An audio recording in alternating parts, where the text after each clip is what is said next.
But the effects of what happened on the 14th of June that year are even more far-reaching than that. Around the country, countless people who live in homes with similar cladding to that used on Grenfell Tower have found themselves stuck, unable to sell, but unable to afford the necessary repairs. Julie Fraser leads Liverpool Cladiators, a campaign group for owners of buildings with cladding issues. Very good morning to you, Julie. What are some of the problems faced by the people you represent?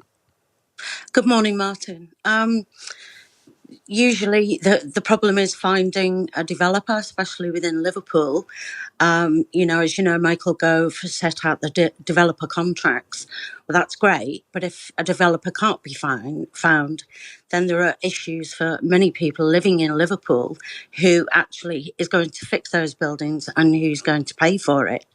I do have an apartment. Luckily, my developer is paying towards the remediation. So I kind of find myself and think I'm quite lucky in that respect. But for many buildings throughout the country, not even just in this region, that is a massive problem.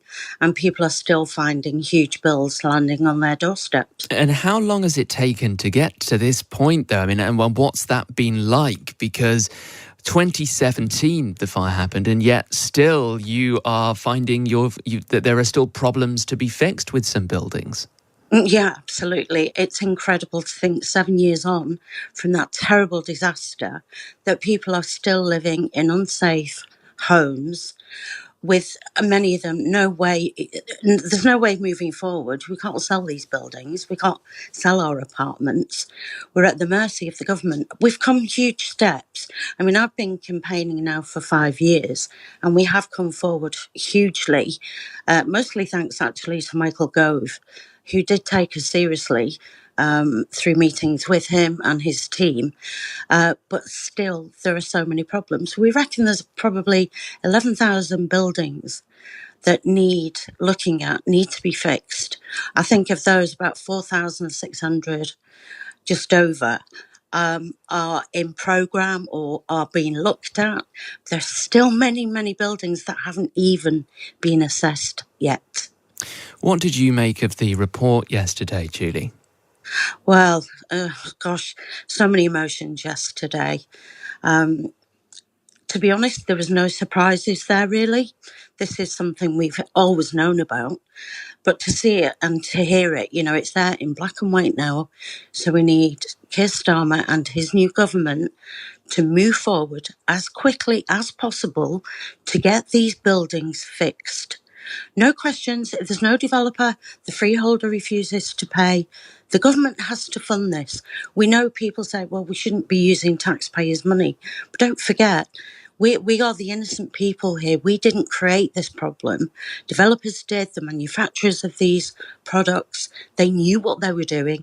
The government knew about these cladding issues way back in 1991 and have done absolutely nothing about this.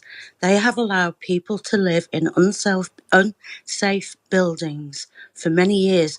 And even now, buildings that have been built since Grenfell are finding issues within their buildings.